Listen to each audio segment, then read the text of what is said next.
Hi guys, this is Aamir Ahmed from Indian tax solver. और आज का जो हमारा टॉपिक है उसमें हमने वीम बैकअप और एप्लीकेशन को डिस्कस करना है।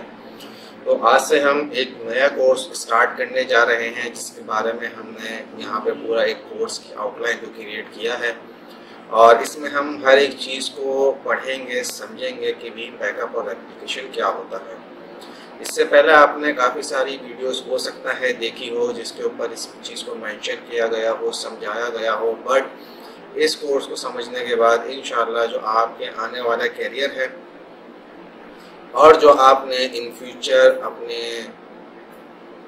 ऑर्गेनाइजेशन में काम करना है या किसी भी किस्म का आपने अपनी ऑर्गेनाइजेशन के अंदर कोई टास्क परफॉर्म करना है, कोई आपको टास्क दिया जाता है बैकअप वगैरह का, या कोई पॉलिसी क्रिएट होती है आपके ऑफिस के अंदर जो मैनेजमेंट डिफाइन करती है कि हमारे पास इस तरीके से बैकअप होना चाहिए, इतने टाइम में होना चाहिए और हमारे पास इतने जो डाटा है इसका टॉलरेंस हमारे पास मौजूद है। तो इस चीज़ को हम देखेंगे कि किस तरीके से बैकअप क्रिएट होते हैं, क्या होता है। जैसा कि आपको नाम से ही मेंशन हो रहा है, वीम बैकअप एंड एप्लीकेशन। तो ये जो टूल है हमारे पास बैकअप और एप्लीकेशन के पर्पस के लिए यूज़ होता है।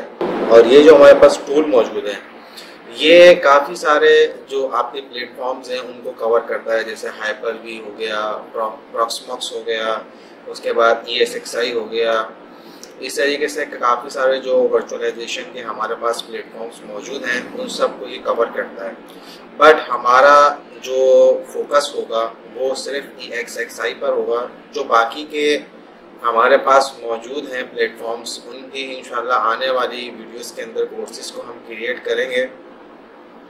बट जो इस टाइम मार्केट में बहुत ज़्यादा इन हुआ ESXi का सॉफ्टवेयर टूल हमारे पास मौजूद है, जो प्लेटफॉर्म हमारे पास मौजूद है, पहले हम उसको डिस्कस कर लेंगे क्योंकि मेजॉरिटी जगहों के ऊपर, मेजॉरिटी ऑर्गेनाइजेशन के अंदर हमारे पास ESXi ज़्यादातर यूज़ हो रहा होता है और ये बहुत ज़्यादा एक वास्ट एरिया में यूज़ होने वाला टूल है। तो पहले हम इसको क्रिएट करेंगे, पहले हम इसको समझेंगे, पहले हम इसको जानेंगे कि क्या होता है, किस तरीके से होता है, क्या काम करता है, तो उसके बाद हम दूसरे प्लेटफॉर्म की तरफ जाएंगे। तो आज का जो हमारा वीडियो मैंने क्रिएट किया है उसका रीज़न ये है कि हमने सिर्फ आज कोर्स की आउटलाइन को देखना है कि हम क्या क्या टॉपिक्स को कवर करने जा रहे हैं। इंशाल्लाह हो सकता है कि मैं इसके अंदर और भी टॉपिक्स को ऐड करूं। अगर आप मुझे कमेंट सेक्शन के अंदर बताएं तो इंशाल्लाह मैं उन टॉपिक्स के अंदर भी कवर करूंगा। हो सकता है कोई टॉपिक इसके अंदर मिस हो मेरे पास, हो सकता है कोई टॉपिक, कोई ऐसा ऑप्शन इस कोर्स में मिसिंग हो कि जो मैंने कवर ना किया हो। आप मुझे कमेंट सेक्शन के अंदर बताएं कि ये टॉपिक मिसिंग है या ये टॉपिक हमारी ऑर्गेनाइजेशन के अंदर यूज़ हो रहा है और हमें इस टॉपिक के बारे में नहीं पता, तो इंशाल्लाह उस टॉपिक के अंदर भी हम वीडियोस को क्रिएट करेंगे। बट नॉर्मल हम जो भी ऑप्शंस किसी भी ऑर्गेनाइजेशन के अंदर यूज़ करते हैं और मेजॉरिटी जो ऑप्शंस इस्तेमाल हो रहे होते हैं ऑर्गेनाइजेशंस के अंदर बैकअप और एप्लीकेशन पर्पस के लिए, वो सारे टॉपिक ऑलमोस्ट मैं कवर कर चुका हूँ इस कोर्स की आउटलाइन के अंदर, क्योंकि मैं खुद भी एक IT एडमिनिस्ट्रेटर काम कर रहा हूँ एक ऑर्गेनाइजेशन के अंदर। और वहाँ पे जितनी भी बैकअप, डेटा बैकअप, एप्लीकेशन को सिस्टम्स के बैकअप, जो भी चीज़ें हैं जो एक एज IT एडमिनिस्ट्रेटर को करनी होती हैं, वो सारे जो टास्क हैं मैं वहाँ पे परफॉर्म कर रहा हूँ। तो चलें आए वीडियो की तरफ चलते हैं और देखते हैं कि कोर्स की आउटलाइन में क्या क्या मौजूद है। सबसे पहले जैसे कि आप देख सकते हैं हमने वीम बैकअप और एप्लीकेशन का जो इंट्रोडक्शन है पहले हम उसको समझेंगे और इसके अंदर जो हमारे पास बैकअप्स की जो टर्म्स इस्तेमाल हो रही होती हैं उन सब को हम समझेंगे कि वो क्या होता है। क्योंकि बैकअप्स के अंदर सिर्फ ये नहीं है कि आप किसी भी मशीन का बैकअप ले लें और बैकअप लेने के बाद आप उसको अपने पास सेव कर लें और जब ज़रूरत हो आप उसको रिस्टोर कर लें, सिर्फ इसका ये मतलब नहीं होता है। बैकअप बहुत तरीके के होते हैं, बहुत तरीके से बैकअप्स क्रिएट हो रहे होते हैं। हमें कितना डाउन टाइम हम अपने पास क्रिएट कर सकते हैं या कितना डेटा का लॉस हम अपने पास बर्दाश्त कर सकते हैं किसी भी ऑर्गेनाइजेशन के अंदर। ये सब जब हम बैकअप की पॉलिसी पढ़ रहे होते हैं या बैकअप की पॉलिसी कोई भी ऑर्गेनाइजेशन हमें बताती है तो वो अपने हिसाब से बताते हैं कि हमारे पास इतने बैकअप होना चाहिए और हमारे पास इतने डाटा लॉस होने की फ्रिक्वेंसी हम बर्दाश्त कर सकते हैं। ये सब ऑर्गेनाइजेशन आपको खुद बताती है जो मल्टीनेशनल ऑर्गेनाइजेशंस होती हैं या जिन ऑर्गेनाइजेशन का डाटा बहुत ज़्यादा इंपॉर्टेंट होता है।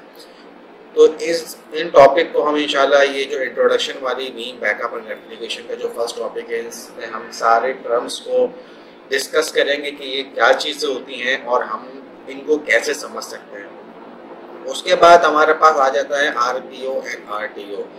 ये रिकवरी पॉइंट ऑब्जेक्ट और रिकवरी टाइम ऑब्जेक्ट इसकी फुल फॉर्म है। इस सेकंड पॉइंट जो हमारे पास इसको भी इंशाल्लाह हम कवर करेंगे, बिल्कुल इसी टॉपिक के साथ साथ ही इसको कवर कर लेंगे नेक्स्ट वीडियो के अंदर ही कि ये क्या होता है और इसका क्या मतलब है। उसके बाद हम चलेंगे बैकअप सर्वर, बैकअप प्रॉक्सी और रिपोजिटरी। इस चीज़ को भी हम देखेंगे कि हो सकता है भी आपको नहीं समझ में आ रहा हो बैकअप सर्वर क्या है, बैकअप प्रॉक्सी क्या है। इस चीज़ को हम टाइम टू टाइम अपनी आने वाली वीडियोस के अंदर कवर करेंगे। सिर्फ आज आप वीडियो का मकसद ये है कि आपको एक ओवरव्यू दे दिया जाए कि हम कोर्स के अंदर क्या क्या डिस्कस करने जा रहे हैं। उसके बाद हम वीम रेप्लिकेशन और बैकअप की इंस्टॉलेशन को देखेंगे कि इसको इंस्टॉल कैसे करता है। ये जो हमारे पास 3 पॉइंट्स हैं इसके अंदर सिर्फ हमने थ्योरी को कवर करना है ताकि आपको जो बेसिक्स हैं बैकअप्स और एप्लीकेशन की उसका आपको पता चल सके। क्योंकि जब तक आपको बेसिक चीज़ें नहीं पता होंगी तो आने वाली वीडियोस जो होंगी वो आपको सही तरीके से समझ में नहीं आएंगी। तो काइंडली पहले जो आपकी बेसिक्स हैं उसको क्लियर करें और उसके बाद आगे बढ़ें। इसके बाद जो आने वाली तमाम वीडियोस हैं इन 3 पॉइंट्स के बाद वो सारी प्रैक्टिकल नॉलेज के ऊपर डिपेंडेंट है और प्रैक्टिकल के ऊपर डिपेंडेंट है। इसमें हमने इंस्टॉलेशन देखनी है, उसके बाद हमने होस्ट को कैसे ऐड करना है वीम बैकअप के अंदर, उसके बाद हमने रिटेंशन पॉलिसीज देखनी है। अभी रिटेंशन पॉलिसीज क्या होती हैं ये भी हम नेक्स्ट वीडियो में कवर करेंगे जो हमारे आने वाली वीडियोस हैं। तो आपने किसी भी चीज़ को रिटेंशन भी लेनी है कि हमारे पास ये क्या क्या ऑप्शंस मौजूद हैं, क्या क्या हम समझेंगे इसमें। ये तमाम जो टॉपिक्स मैं आपको बता रहा हूँ ये मैं ज़रूर कवर करूँगा और इंशाल्लाह आपको बहुत अच्छे तरीके से ये सारे टॉपिक्स समझ में आएंगे। उसके बाद हमने देख लेंगे NAS और SAN की स्टोरेज कैसे ऐड करते हैं, बैकअप जॉब्स कैसे क्रिएट होती हैं, उसके बाद रिस्टोरेशन कैसे करते हैं बैकअप की। जब आप भी बैकअप्स क्रिएट कर लेते हैं, आप होस्ट को ऐड कर लेते हैं, आप सब कुछ कर लेते हैं, अब आपके पास रिस्टोर भी करना है आपने उसको। जो बैकअप्स आपने क्रिएट किए हैं उनको आपने रिस्टोर भी करना है। उसको आप रिस्टोर कैसे करेंगे इस चीज़ को भी हम समझेंगे। अब जब हमने बैकअप्स क्रिएट कर लिए तो हमारे पास रेप्लिकेशन भी आती है। रेप्लिकेशन क्या होती है, ये किस तरीके से काम करती है, ये हमारे पास किस तरीके से कॉन्फ़िगरेशन हो सकती है, ये सब चीज़ें हम कवर करेंगे, अंडरस्टैंड भी करेंगे रेप्लिकेशन को और ऐसी कॉन्फ़िगरेशन भी करेंगे एक ही वीडियो के अंदर इंशाल्लाह। उसके बाद हम फेल ओवर और फेल बैक को भी समझेंगे। अब देखें ये भी एक टेक्निकल टर्म है, फेल ओवर और फेल बैक, इस चीज़ को भी हम समझेंगे। माइग्रेशन क्या होती है, अगर आपके पास एक सर्वर के ऊपर यूटिलाइजेशन ज़्यादा हो रही है या आपके पास एक सर्वर मसला कर रहा है या आपके पास एक सर्वर के अंदर कोई भी इश्यू फिजिकली या सॉफ्टवेयर बेसिस के ऊपर मसला आ रहा है तो आप अपनी वर्चुअल मशीन को उस होस्ट से उठाकर दूसरे होस्ट पर कैसे डाल सकते हैं, दिस इज कॉल्ड माइग्रेशन।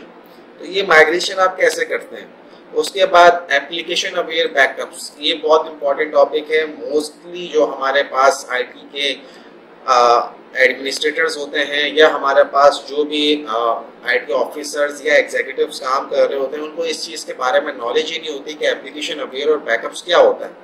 तो इस चीज़ को भी इंशाल्लाह हम समझेंगे, ये आपके लिए बहुत हेल्पफुल जो है ना वो साबित होगी।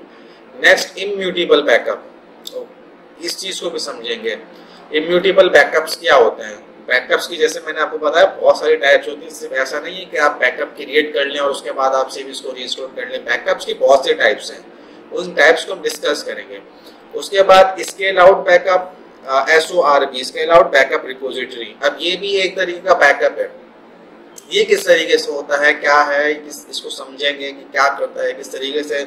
इंशाल्लाह इन सारे टॉपिक्स को हम कवर करेंगे।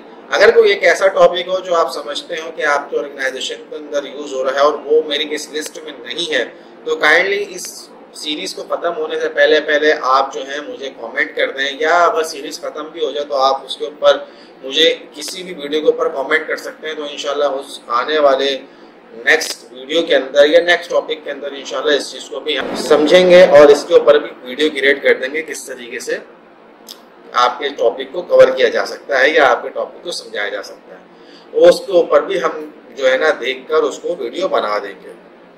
तो आई होप आज की वीडियो आपको समझ में आई होगी, पसंद आई होगी। अगर आपको हमारी वीडियो समझ में आई है, पसंद आई है, तो काइंडली इसको लाइक, सब्सक्राइब एंड शेयर करें एंड बेल आइकन को प्रेस करना ना भूलें ताकि आपको हमारी न्यू आने वाली वीडियोस की अपडेट्स मिल सके। Thank you, thanks for watching.